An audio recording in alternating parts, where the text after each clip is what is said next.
ये जरा प्लेटों का डब्बा भी निकाल दे, इज्जत बन जाएगी। चाची 12 प्लेटें थी, 7 रह गई हैं। 5 तो इन्हीं इज्जतों के चक्कर में टूट गई हैं। मेरे अब्बा ने सामान भर के दिया था ये संदूक, देखो अब आधा रह गया। बस वो अचानक प्याले काफ़ी हैं। अब मेहमानों के सामने बिस्किट और समोसे हाथ में पकड़ कर बैठेंगे, अच्छा लगेगा? चल निकाल, शाबाश। नहीं चाची, मैं नहीं निकाल रही।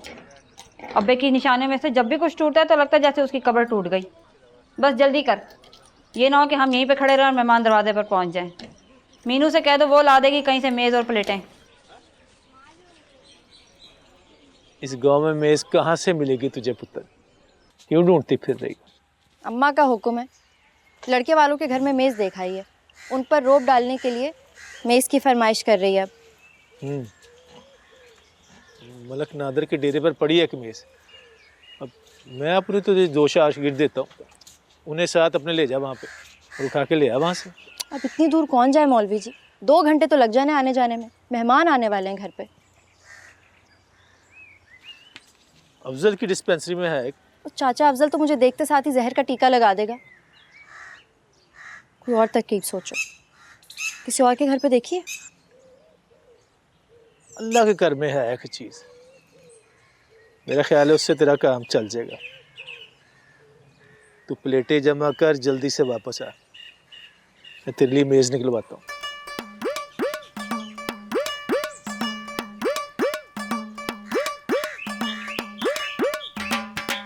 बस एक बड़ी सी चादर डाल देना इस पर, किसी को पता भी नहीं चलेगा कि मुर्दों को गुस्ल देने वाला फट्टा है, और तेरी माँ की फरमाइश भी पूरी हो जाएगी।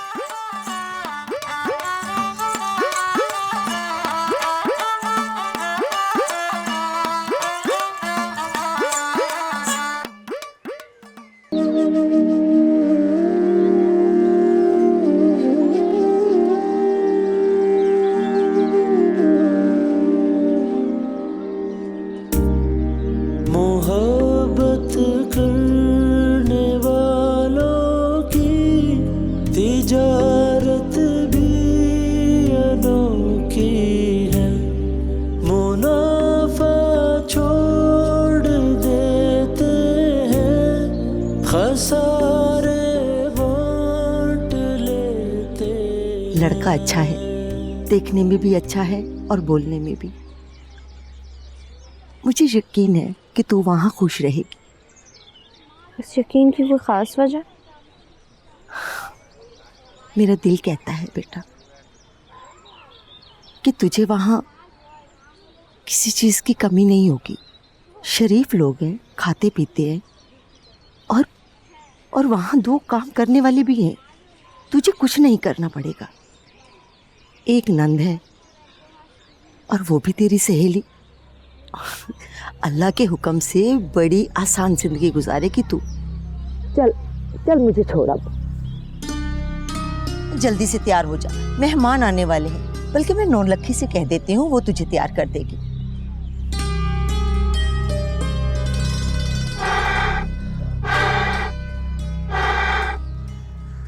बड़ी सोच विचार के बाद मैं इस नतीजे पे पहुंचा हूँ कि बहन का घर आबाद रखने के लिए मुझे ही आगे आना होगा। क्या बात है नौलखी, ये क्यों मुंह लटका के बैठा है? खैर तो है? खुद ही पूछ लो, तुम्हारा मन को परेशान लग रहा है। परेशान नहीं, मुतमईन। और इस इत्मीनान की वजह ये है कि कल जुमेरात की बबरकत रात को मैंने एक इस्तिखारा किया मीनू के लिए। ख्वाब में मैंने देखा कि सफ़ेद घोड़े पे बैठा एक बुजुर्ग हमारे घर आया। उसने तेरे कान में कुछ कहा जिसे सुनकर तेरा चेहरा नूर से भर उठा। तूने मुझे आवाज़ दी, मैं बाहर आया तो तूने बुजुर्ग से कहा कि आप इसी बेटे के लिए आए हैं। बुजुर्ग मुस्कुराए और कहने लगे, जी यही है वो मुजाहिद जिसे चुना गया है। और किस जंग के लिए चुना गया तू? जंग के लिए नहीं, कुर्बानी के लिए चुना है।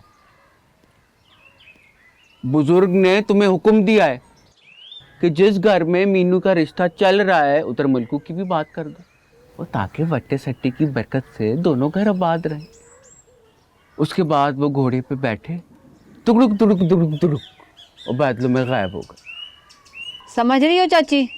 सब समझ रही हूँ। बड़ा आया अल्लाह का वली। चल उठ, जा यहाँ से। अभी बहन का घर बसा नहीं और आ गए बुजुर्ग और सफेद घोड़े। मैंने तो जो कहना था कह दिया, बाकी आप लोगों की मर्जी। मगर एक बात याद रखिए कि बुजुर्गों को पीठ दिखाने वालों का अंजाम कभी अच्छा नहीं होता। छोड़ इसे। नो लक्की, तू जरा मीनू को तैयार कर दे। वो तेरा नीले वाला सूट नहीं है, वो पहना दे, उसमें बहुत प्यारी लगेगी।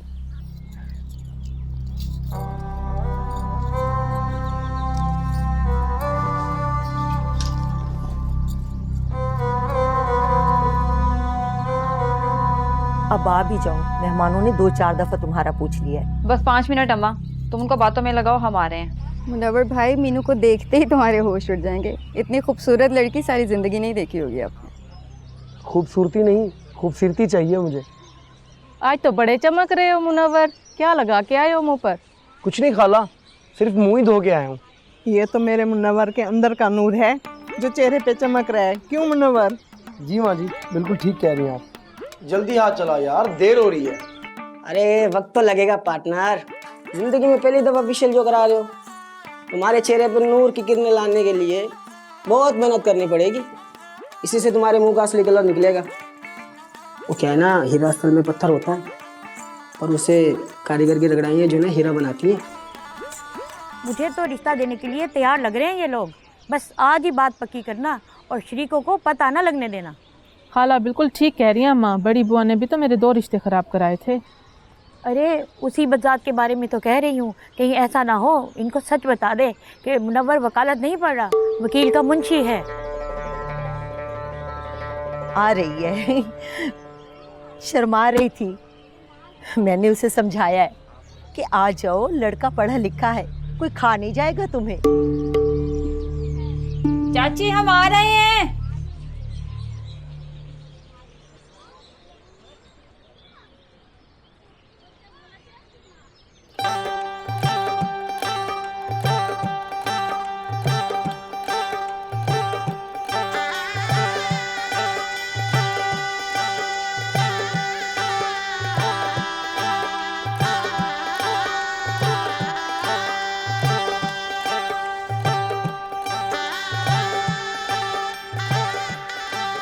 ये तो सब ड्रेस में है बहन, असल बात तो दिल से दिल मिलने की होती है।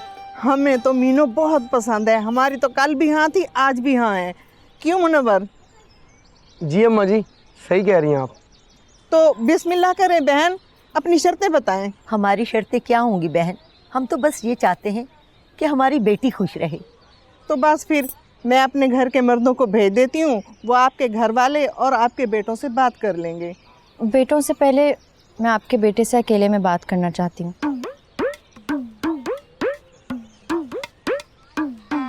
ये निकली मेरी असील मीनू। कौन सी बात है बेटा? वो भी अकेले में? देखो बेटा, शादी के बाद करती रहना बातें। शरीफ लड़कियां शादी से पहले बात नहीं करती। बहन ठीक कह रही है मीनू, ये कैसी फरमाइश है? फरमाइश नहीं, ख्वाहिश है मेरी कि मेरी जिससे शादी हो मैं उससे बात करूं पहले। मुझे उम्मीद है मुनव्वर को इस बात पे कोई एतराज़ नहीं होगा। हाँ हाँ, मुझे कोई मसला नहीं। तो फिर आ जाओ।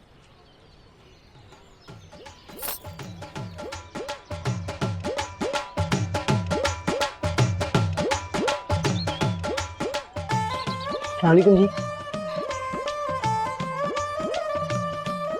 बहुत नाजुक सूरत हाल है, ना नीचे वालों को समझ आ रही है ना मुझे समझ आ रही है। बड़ी हिम्मत करके ऊपर आया हूँ। कौन सी बात नहीं करनी है जी आपने? हैं तो बहुत सी बातें, लेकिन काम की सिर्फ 2 बातें हैं। पहली कौन सी है? शादी के बाद मैं अपनी पढ़ाई जारी रखूंगी, जिसका सारा खर्चा तुम खुद उठाओगे। उठा लेंगे जी खर्चा, आप फिक्र न करें। दूसरी बात बताएं।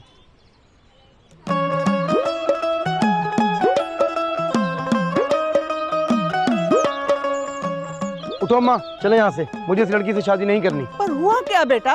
लड़की की सीरत अच्छी नहीं है। तेरी ऐसी की तैसी मेरी मीनू के किरदार पे बात करता है।